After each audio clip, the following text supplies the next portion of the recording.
Welcome back to the show. A woman desperate to get her beloved dog Stella returned to her after a breakup with her ex had to file a small claim suit when he refused to hand over the dog when she moved out. At issue wasn't who would better care for the dog. Both parties claimed to be better suited than the other. But who could prove the dog belonged to him or her? And that was a ruling from a civil resolution tribunal member. Corey Clark and Cassie Peterson started dating in the middle of 2019. In January of 2020, at Peterson's suggestion, Clark bought the dog Stella for $500.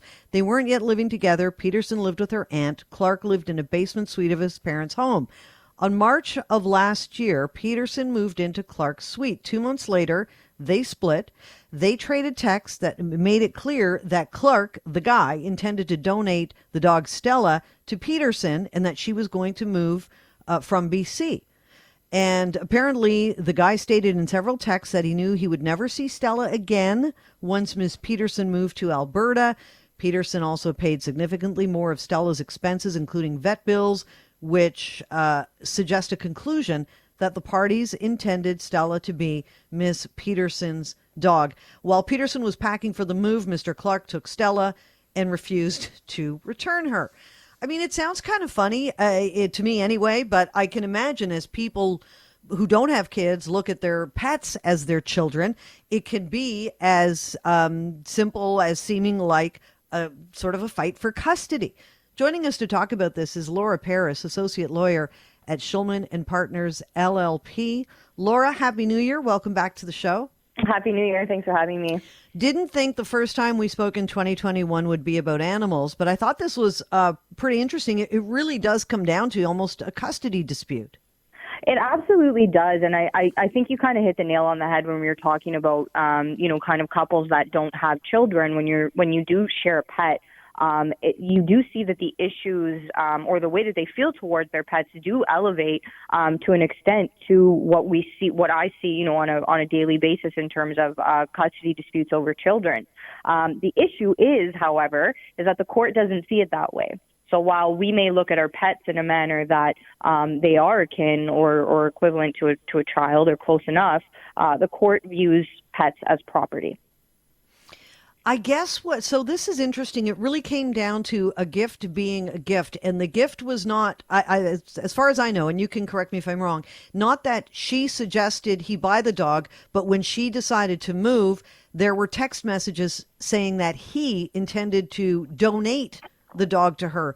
Is that the part that made it like you gifted the dog to her?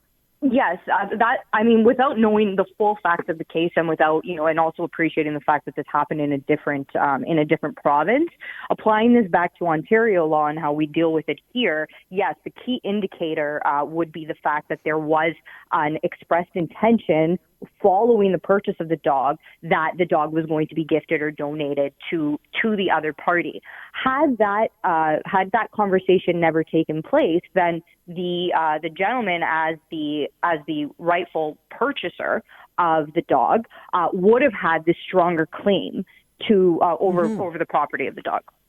Right. And that's what I originally thought. I originally thought, did he buy the dog for her? But it came down to him acknowledging this in a text, which is also a really good reminder to people that things like social media messages and text messages can absolutely be used in court. Is that true for Ontario as well?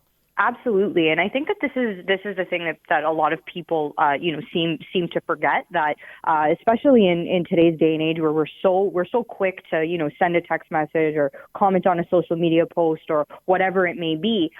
These things are all traceable, and while there may be some certain context that these messages are taken out of that may skew it one way or the other, that may not make it the strongest evidence out there. At the end of the day, it's still something that can be rightfully considered by a court.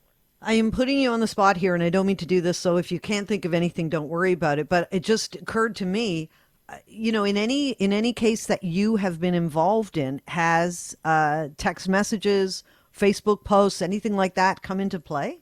Oh, all the time. Really? All the time. And what you find is that, and this is, I get moving a bit away from the dog topic, but what you find is that a lot of the time when you're dealing with kind of he said, she said arguments, which is very, very prevalent in family law, that the only way to really get kind of that neutral stance is to show the court exactly what happened. So this was the conversation that would happen, and let them make a determination with respect to how and why the parties got there in order to deal with the specific issues. So you see it quite often because it's the best evidence that's available kind of in terms of setting the record straight with these he said, she said arguments. And is it usually text message?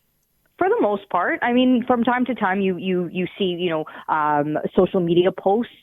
For example, let's say someone has taken a position in their family law matter that they're incapable of working, but then you see them because they're injured, and then they post a photo on Facebook of them, on a jet ski or something like that, right? So that is we're gonna draw on that as much as we can to try and show that they're being disingenuous about other positions that they've taken within their court matters. So it could come up in several different forms. It's pretty amazing when it comes to social media how naive, maybe the word is, or ignorant people can be, not realizing that the dots can be connected.